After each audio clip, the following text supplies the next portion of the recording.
Bienvenue sur IDETA, la chaîne des données du code. Aujourd'hui, nous allons voir comment utiliser d'autres modèles que des modèles qui se trouvent sur Ollama. Cette vidéo fait partie d'une série de vidéos sur Ollama. Je vous recommande très chaleureusement d'aller voir notre première vidéo sur Ollama. Vous aurez normalement les éléments nécessaires pour comprendre comment ça fonctionne.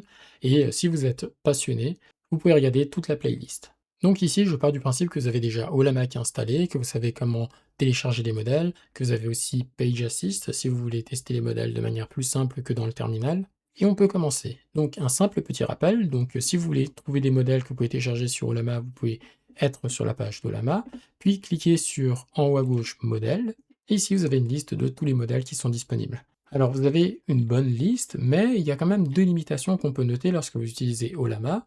C'est que premièrement, votre liste peut être assez restreinte. Par exemple, il y a des modèles qui n'apparaissent pas ici, qui sont disponibles ailleurs. Par exemple, il y a des modèles qui peuvent prendre du temps parce que l'équipe d'Ollama ne l'a pas encore ajouté dans la liste des modèles disponibles pour qu'ils soient vraiment compatibles avec Ollama, comme par exemple le Kimi qui est 2.7 code qui a pris du temps à arriver. Mais il y a aussi une autre chose, c'est que vous ne pouvez pas contrôler exactement la qualité du modèle. Alors je m'explique. Par exemple, prenons le Hornet, qui est un modèle qui a été mis en avant pour ses capacités agentiques, d'utiliser des harness pour pouvoir gérer les modèles en tant qu'agent. Et bien en fait, il est très bien parce qu'en fait, il peut s'améliorer apparemment, et je vous en parlerai probablement dans de futures vidéos. Mais bref, ici, il est en deux tailles différentes. Donc on peut se dire, bon, on a quand même pas mal de liberté sur comment on peut l'utiliser.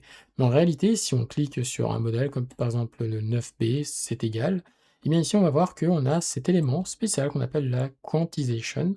Alors la quantization, qu'est-ce que c'est exactement? En fait, c'est une manière de réduire la précision d'un modèle pour qu'il prenne moins de place, pour que les réponses, donc les inférences, soient beaucoup plus rapides, et pour économiser aussi de l'énergie lorsqu'il tourne. Et en fait, dites-vous que lorsque un modèle tourne, en fait, c'est des multiplications matricielles, donc c'est des maths et des chiffres. Et en fait, lorsque on a des gros chiffres, et surtout si on garde une grande précision, en fait, ça prend beaucoup plus de ressources dans l'ordinateur. Ici, l'idée de la quantization, pour faire simple, c'est qu'on va réduire cette précision de sorte à ce que les opérations aillent beaucoup plus vite. Et en fait, c'est assez efficace. On a différents niveaux de quantization. Normalement, on doit avoir jusqu'à du 32 bits, mais très souvent, une grande limite va être fixée à 16. Et en fait, on a différents niveaux, comme par exemple F16, BF16. Plus bas, on a les Q8, ensuite on a les Q5, Q6, Q4, Q3, Q2, Q1. Et bon, en fait, les modèles peuvent venir en différentes tailles, et à l'intérieur même de cette quantisation de 4, mais en fait, on a d'autres paramètres. Donc on va pas trop rentrer dans les détails, mais quoi qu'il en soit, sachez que dans Ollama, on aura souvent, voire tout le temps, des modèles Q4.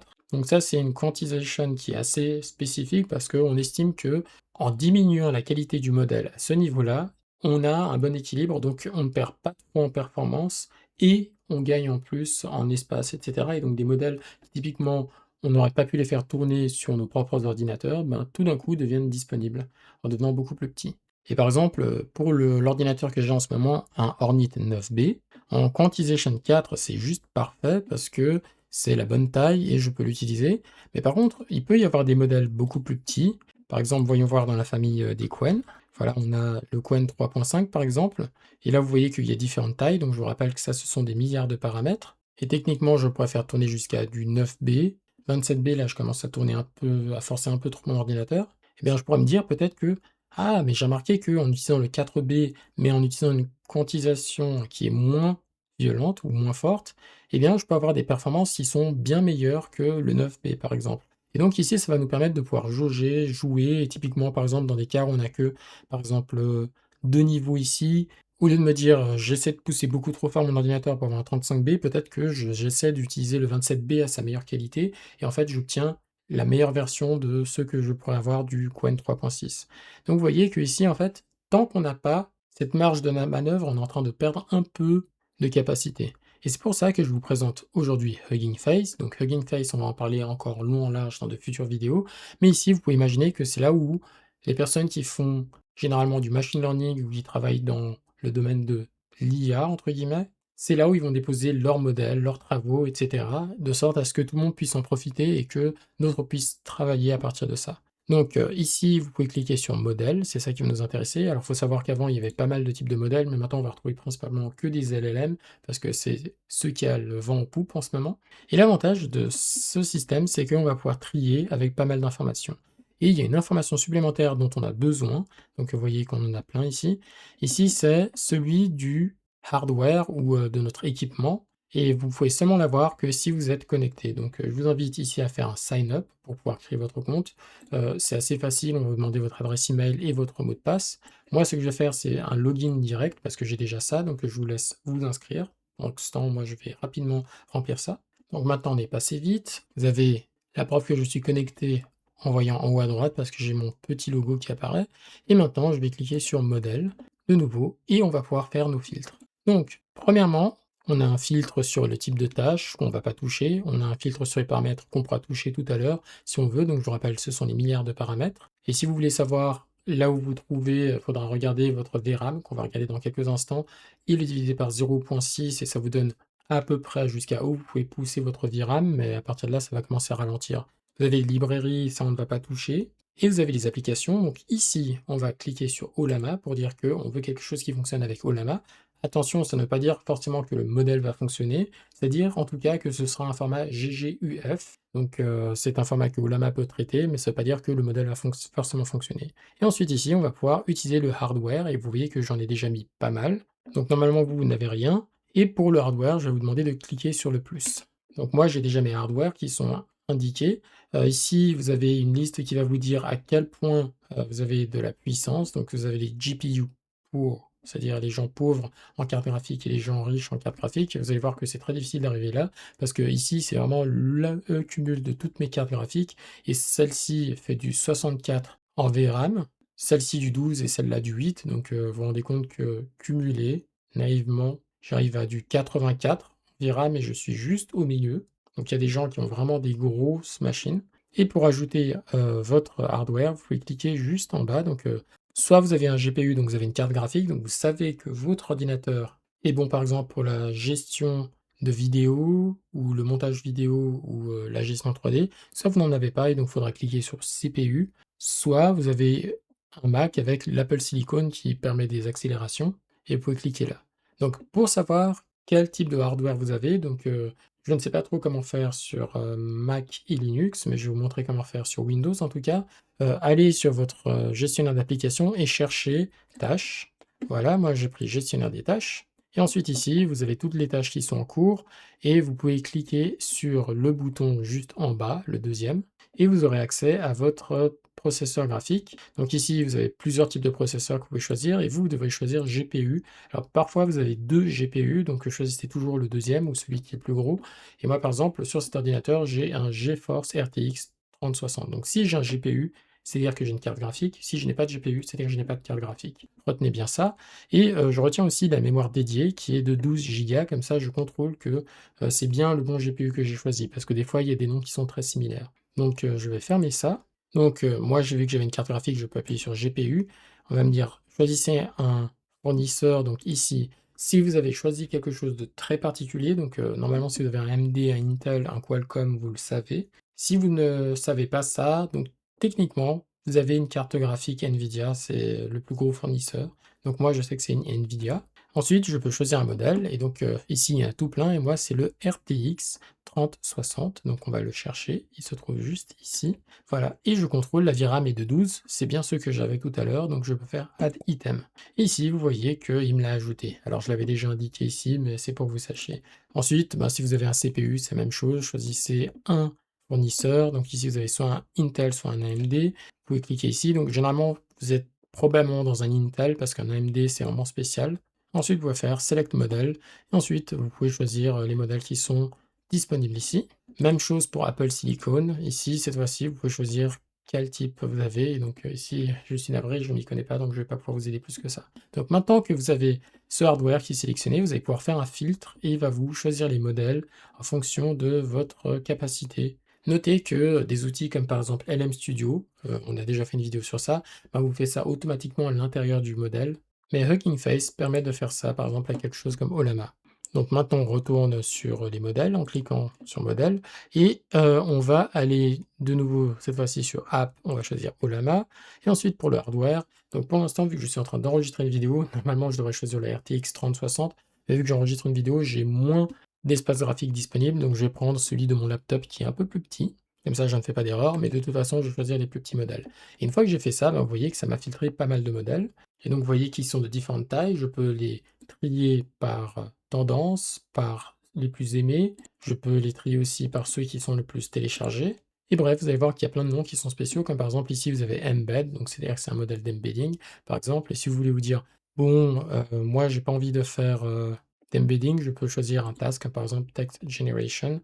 Et là, ça me permet d'avoir les modèles de LLM classiques. Ensuite, vous avez le nom du modèle. Ensuite, généralement, quand vous avez un truc avec un B, c'est-à-dire le nombre de milliards de paramètres qui sont utilisés. Et ici, on a 1 milliard de paramètres qui sont utilisés, donc c'est plutôt petit. IT, généralement, il me semble que ça veut dire instruct, c'est-à-dire un modèle à qui on a donné plus d'instructions, donc comme celui-ci ici. Et ensuite, tout ce qui va venir après, généralement, ce sont des explications de, par exemple, de quoi ils ont été distillés. Donc, c'est-à-dire distiller, c'est prendre un plus gros modèle, prendre ses réponses, et puis s'en servir pour entraîner un plus petit modèle pour que le modèle plus petit soit meilleur. Alors, il ne sera jamais au niveau du plus gros, mais ça lui permet de s'améliorer par rapport à son niveau de base. Vous pouvez aussi trier par les modèles qui ont le plus de paramètres. Donc ici, apparemment, je suis censé pouvoir faire tourner ça sur ce petit RTX, ce qui est assez spécial, je ne suis pas trop sûr, ou ceux qui ont le plus petit nombre de paramètres. Mais généralement, moi, je vais rester sur ceux qui sont les plus aimés, les tendances ou les plus téléchargés. Et ensuite, vous pouvez vous dire, bon, bah, en fait, il y a des modèles qui sont beaucoup trop gros, trop petits, je cherche quelque chose. Vous pouvez aussi changer la taille ici du nombre de paramètres. Typiquement, je sais que pour mon RTX 4060, en partant du principe que c'est la capacité qui me reste, et je ne sais pas trop ce qui me reste, et bien en fait on se retrouve avec du 8 Go. Mais en fait, ce qu'on peut faire pour savoir le maximum auquel on peut tirer, et c'est vraiment théorique, hein, et ça n'a rien de très scientifiquement valable ce que je dis, mais généralement c'est une mesure que je me donne pour m'en sortir. On va diviser l'espace que j'ai en VRAM, donc ici, dans mon cas, c'était 8 Go de VRAM par 0,6 et avec ça, j'obtiens le nombre de paramètres maximal que je pourrais tenter. Et ici, on pourrait dire que je peux arriver, il me semble que c'est 13 points quelque chose, donc jusqu'à du 13 billions de paramètres. Et ensuite, tout ce qui est à 1, B et moins, je les trouve pas très intéressants pour le cas où vous avez déjà une GPU, donc une carte graphique. Donc moi, je viserais plutôt entre du 3B et du 12B, ou vous pouvez même monter jusqu'à du 6B. Donc moi, je vais rester sur du 3B parce que j'aimerais vous montrer des exemples assez rapides, et je vais même descendre plus bas parce que ici, c'est pour l'exemple. Et donc, vous voyez que j'ai beaucoup plus de modèles que ceux que j'ai à disposition sur Ollama. Ici, vous avez toujours avant le modèle, pardon, j'ai oublié de vous le dire, le fournisseur du modèle, comme par exemple ici, c'est Qwen 2.5, et ici, vous avez par exemple Unslot, et c'est de eux dont on va parler, donc je vais choisir ce modèle-là.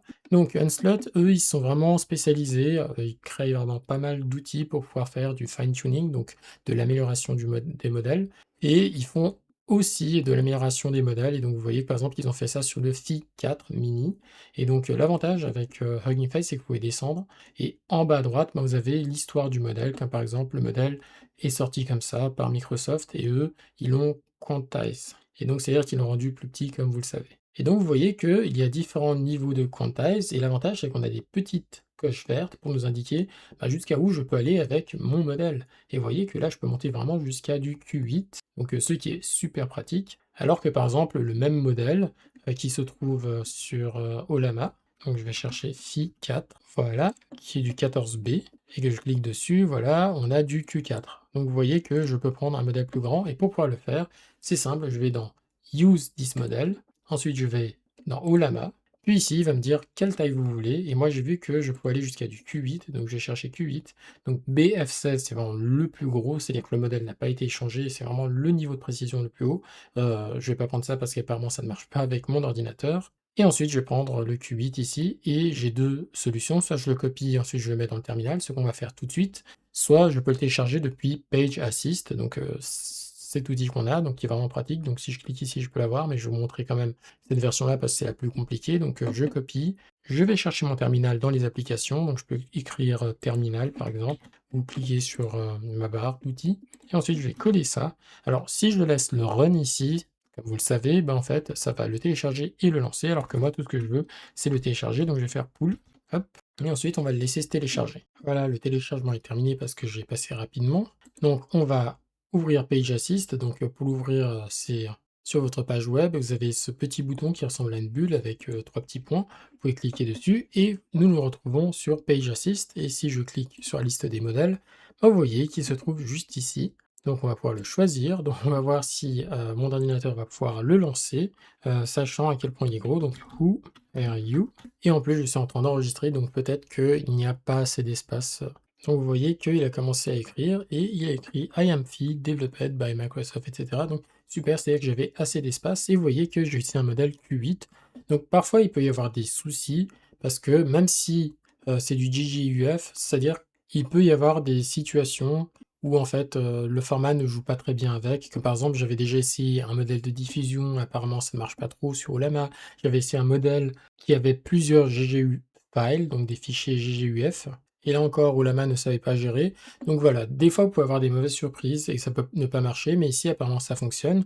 En tout cas, tous les modèles qui viennent de Onslaught, généralement, fonctionnent bien, à condition que ce ne soit pas des choses un peu exotiques comme les 2 cas que j'ai cités avant.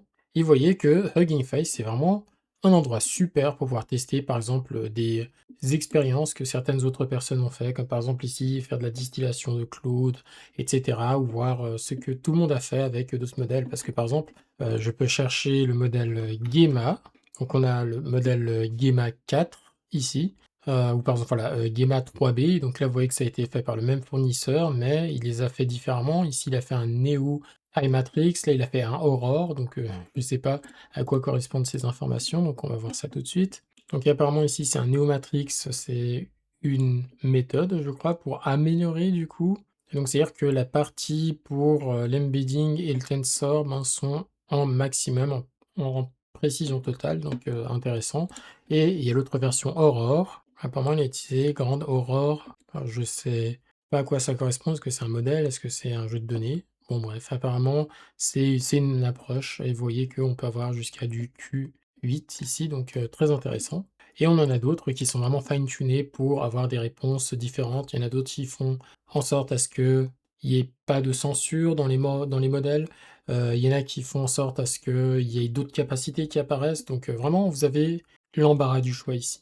Donc voilà, c'était tout pour la vidéo d'aujourd'hui. J'espère que vous avez pu apprendre autant que j'ai appris. On va continuer notre série de vidéos sur Ollama avec de futures vidéos. Et c'est le moment où je vous rappelle que si vous voulez soutenir la chaîne, vous pouvez mettre des likes et partager parce que on fait ça à côté de notre travail et de nos études, donc on fait ça gratuitement. Et je vous remercie d'avoir suivi jusqu'à maintenant. Et en attendant de se revoir dans de prochaines vidéos, portez-vous bien et à bientôt.